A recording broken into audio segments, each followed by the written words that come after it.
Samsung has just released their latest crop of foldables, that is the Fold 7 as well as the Flip 7. Let's get into some of the specs, Galaxy AI, as well as where Samsung sees the market going in 2025.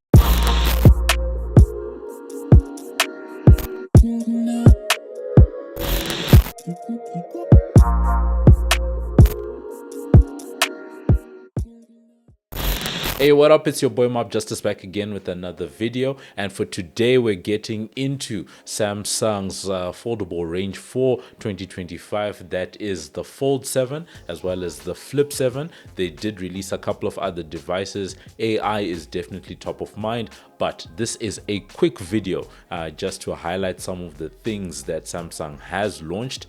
We won't be getting too much into some of the specs because you can definitely go online and see that for themselves. So for today, first impression, a little bit of review and just an overall sense of what the strategy is from Samsung. Right off the top, we continue with this theme that we have highlighted in previous Samsung videos, where their iterative process, of refinement seems to really be paying dividend. You look at what's been happening between the S24 and the S25, and now the Fold 6 and 7 lineup. You see that there is that refinement, slowly and incrementally improving on their design as well as that software experience, and I think they've done a pretty good job. As has been the theme over the last couple of years, Google continues to focus mainly on their AI. It almost feels as if the devices are an afterthought at this point. So once again, we saw that theme coming through with their Galaxy AI, which is once again powered in large part by what we're seeing in terms of Google and their Gemini large language model. Last year, I remember mentioning the fact that circle search would probably be a very popular feature, and it has turned out that way. But now that capability has been extended with Gemini Live, which is that ability to interact with your real world environment through text as well as voice, and through the camera. You can open up your camera and then the phone you can have conversations and interact about your environment, where are you, and that type of thing. Now, I do need to take a step back very quickly to talk about one of the biggest themes in AI in 2025, that is agentic AI or AI agents. That ability to have AI working on your behalf as a person, as a consumer, as a business. And we've been seeing a lot of this stuff coming through in many different ways. But from a Samsung point of view, they're positioning their devices as AI agents, where the device itself has become your agent in life as an AI agent, and that's the theme that they're coming through with. And we definitely see that on the Gemini Live side. And to that point, I got to see a number of different demos from Samsung themselves, showing off Gemini Live as well as a couple of other features where you are interacting, through text, through voice, opening up the camera, getting an understanding of what the AI is seeing in front of it. Hi Gemini, hope you're good. I see these sneakers. I kind of like them. How much are they retailing for, and what brand are they? Those are some cool sneakers. They look like Nike Air Force Ones, which usually retail for around R$2,599.95. Is there anything else you'd like to know about them? Take a picture, maybe change what someone is wearing, suggest how you can improve the decor in a particular room. Some really cool things coming through.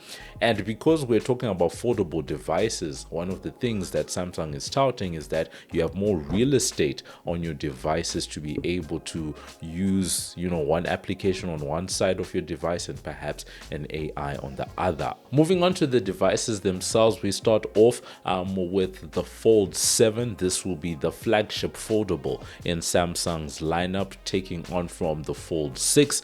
I really like the design. It's very thin, and it's almost as if they took two S25 Edge devices, put together, and it's basically the same footprint as an S25 Ultra. You don't really see just how much of a difference a slightly taller and wider phone is until you open the device and you put it next to that Fold 6, and you actually see where the gains have come through. On the side of the Flip 7, the same themes continue. I also like that boxy design that they've been carrying through their phones over the last couple of years. Now the outer screen is edge to edge. You do still have those two cameras on the outside. However, that screen does extend, and it is a slightly wider and taller device, meaning when it is opened up, it's actually 6.9 inches, which is actually quite tall. Outside of the phone, Samsung did show off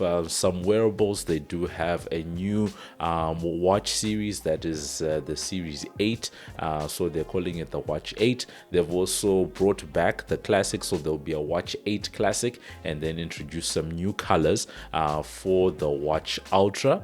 One of the big things, because AI once again, is that they're saying that the Watch 8 is the first smartwatch to have Google Gemini integration in it, once again showing just how tied at the hip Google and Samsung are right now. Did see some demos, and it's really cool, just to see how things are working out. You can have for example, Gemini as well as Samsung Health and those types of things being, let's say, a fitness agent on your behalf. So really cool to see there. And then lastly, Samsung did release a new device that is the Flip 7 FE, basically taking the same formula that we've seen on the S side of things, coming down to the foldables. So you do have a Flip 6 body, but with Flip 7 internals and the software experience, and coming in at a cheaper price. So in conclusion, it's a great set of devices that Samsung has released. I do want to make mention of their pricing strategy, because until recently their foldables were seen more as flagship and high-end type of devices, especially when Samsung first started releasing the Fold a couple of years ago. A couple of iterations in, they started releasing the Flip inside that lineup, and that came in at a slightly cheaper price point. So now we see with the FE that you have a more entry level type of price point when it comes to Samsung foldables. Then you have your normal Flip being mid-range, and then you have your Fold being at the top and being more premiumly priced, and that price is quite premium. And then lastly, it's also great to see that the AI experience is becoming a lot more useful for everyday users. When it first started happening, some of us were wondering where they were gonna go, where they were gonna take it.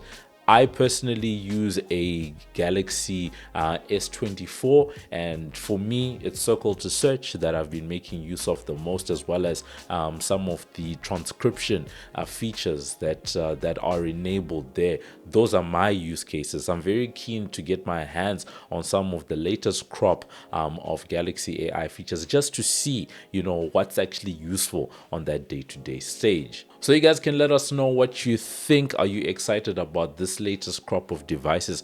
Are you a foldable device user?